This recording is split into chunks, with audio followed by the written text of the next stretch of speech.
السلام عليكم، ازيكم؟ يا رب تكونوا بخير وبصحة وسلامة. كل عام وانتم بخير. النهاردة هنعمل حاجة حلوة سهلة وسريعة ومش مكلفة، وتنفعك في حاجات كتيرة جدا. لو رايحة عند حد، معزومة عند حد، ممكن تعمليها وتاخديها معاكي روعة. ممكن في عيد الميلاد، ممكن تعمليها للولاد، سهلة وبسيطة ومش مكلفة. يلا بينا نشوف عملناها ازاي. 3 بيضات بحجم كبير. لو البيض صغير يبقى 4. كوباية دقيق، معلقة صغيرة بيكنج باودر، رشة ملح، وكوباية إلا ربع سكر. شفتوا؟ ولا في بقى لبن ولا سمنة ولا أي حاجة خالص. أول حاجة، ممكن طبعا لو ما عندكيش العجان ده تضربيها بإيديكي، تضربيها بالمضرب الكهرباء زي ما تحبي. أنا دلوقتي حطيت ال3 بيضات في قلب العجان وشغلتهم زي ما انت شايفة كده. الموضوع سهل وسريع ومش هتاخد منك وقت أبدا. هنضربها لحد ما تبتدي تعمل البيض يعمل فوم كده. طبعا انا البيض حطيت له 2 فانيليا. هنضيف 2 فانيليا للبيض. هنضربه كده زي ما انت شايفة بطريقة سهلة وبسيطة. زي ما بقولك، لو ما عندكيش العجان ده بتشغلي المضرب اليدوي او المضرب الكهرباء. دي بقى كوباية الا ربع سكر كده، هنضيفها بالتدريج واحدة واحدة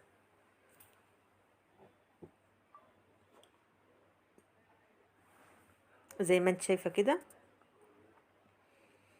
كل ما شوية نضيف معلقة لحد ما نحس ان هي خلاص اندمجت مع البيض ودابت، نبتدي نضيف كمان معلقة زي ما انتم شايفين بالطريقة دي.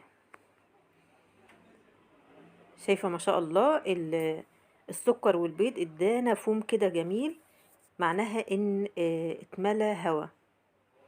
احنا عايزين نوصل للمرحلة دي زي ما انتم شايفين كده. خلاص فاضل معلقة واحدة بس من السكر. زي ما بقولك، السكر نضيفه تدريج عشان يديكي احلى نتيجة، وتكون يعني نتيجة مرضية ليكي. خلاص ضفت السكر. اخلي بقى المضرب كده شغال زي ما انت شايفة بالطريقة دي. موضوع سهل وبسيط بقى، ولا هنضيف دقيق كتير ولا اي حاجة، ولا هنضيف سمنة ولا لبن ولا اي حاجة. زي ما انت شايفة هنبتدي بقى نضيف الدقيق بالتدريج. احنا طبعا الدقيق زي ما بقولك هي كوباية واحدة بس، مع معلقة صغيرة بيكنج باودر، مع رشة ملح وبس. شايفة؟ سهلة وبسيطة بس جميلة بصراحة. النتيجة حلوة جدا جدا. وزي ما بقولك بقى تنفعك في اعياد الميلاد، تنفعك ان انتي لو معزومة عند حد ممكن تعمليها وتاخديها معاكي. بصراحة جميلة جدا. نخلص كل كمية الدقيق زي ما انت شايفة بالطريقة دي. زي ما انت شايفة هنكون مجهزين الصينية اللي هنحط فيها، يكون دهنينها سمنة او زيت زي ما انت عايزة. بس نصيحة بقى، لو عملتي الكمية دي تعمليها، وبالذات الصواني اللي هي المستطيلة دي، تعمليها في أصغر صينية. أنا عملتها في الصينية الوسط بس طلعت يعني إيه واسعة شوية على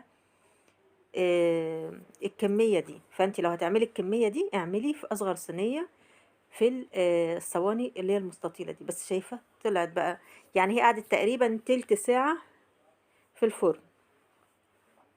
شايفة النتيجة ما شاء الله تحفة ازاي، متساوية وجميلة ولونها تحفة.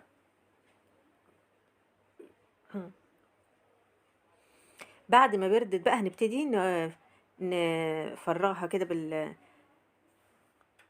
بالشيش طاووق، عصاية الشيش طاووق. بعد كده جبت كوبايتين من اللبن. طبعا هي بردت واللبن برضو بارد. هنبتدي بقى نسقيها باللبن بالطريقة دي، نسقيها في كل حتة باللبن. هي الصينية دي خدت 2 كوب لبن، يعني كوبايتين. اللبن ده محليه حاجة بسيطة، يعني كوبايتين دولت حتى لكل كوباية نص معلقة سكر. فطبعا التحلية دي حسب الرغبة. خلاص ضفت كل اللبن. هبتدي احطها في التلاجة لحد ما اجهز الحاجة بقى اللي احنا هنبتدي نجمل بيها. دي كوباية من السكر حطيتها على نار على نار هادية، يا ريت تهدي النار. انا مش عايزة السكر كده يتحرق منك ولا حاجة، انا عايزة اكرمله وبس. دي كوباية سكر حطيتها على نار هادية، ونبتدي بقى. احنا عايزين السكر ده يدوب خالص زي ما انت شايفة، وخليه باللون الحلو ده، ولا تخليه فاتح عن كده ولا غامق عن كده. وبعد كده حطيت معلقة من الزبدة، هقلبها بقى كويس جدا. ومجهزة بقى انا عندي لبن. بصراحة لو عندك كريمة خفق يا ريت، يبقى كوباية برضو. ضفت بقى اللبن وقعدت اقلب كده لحد ما اداني القوام بتاع الطوفي، اللي هو صوص الطوفي يعني. خلاص خلص وركنته على جنب.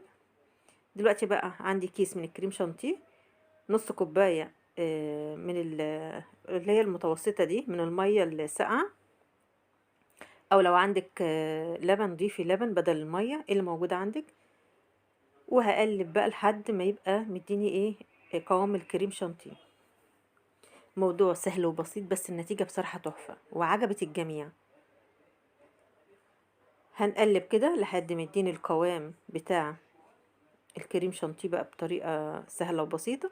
وهنبتدي بقى نجيب زي ما انت شايفة الكيكة اهي طلعتها من التلاجة، يعني انا قعدتها في التلاجة تقريبا في حدود ساعة. هنبتدي بقى نضيف الكريم شانتيه. بص انت ممكن بقى تضيفي الكريم شانتيه، وبعد كده بقى من فوق كده اعملي اللي انت عايزاه. ممكن ترصي فاكهة، ممكن يعني اعملي اللي انت الشيء اللي يريح اولادك او اللي اولادك يحبوه. يعني انت لو مش عايزة تعملي صوص الطوفي، ممكن تعملي ترصي فاكهة، بيبقى برضو جميلة وتحفة. وزي ما بقولك بقى تنفع لو انت معزومة بقى في رمضان وعايزة تاخدي حاجة حلوة معاكي، برضو بتبقى جميلة ومش مكلفة قوي زي ما انت شايفة. الحاجات يعني في المحلات اسعارها مرتفعة جدا، فالاحسن ان احنا نعمل الحاجة في بيتنا. نسويها بقى زي ما انت شايفة كده.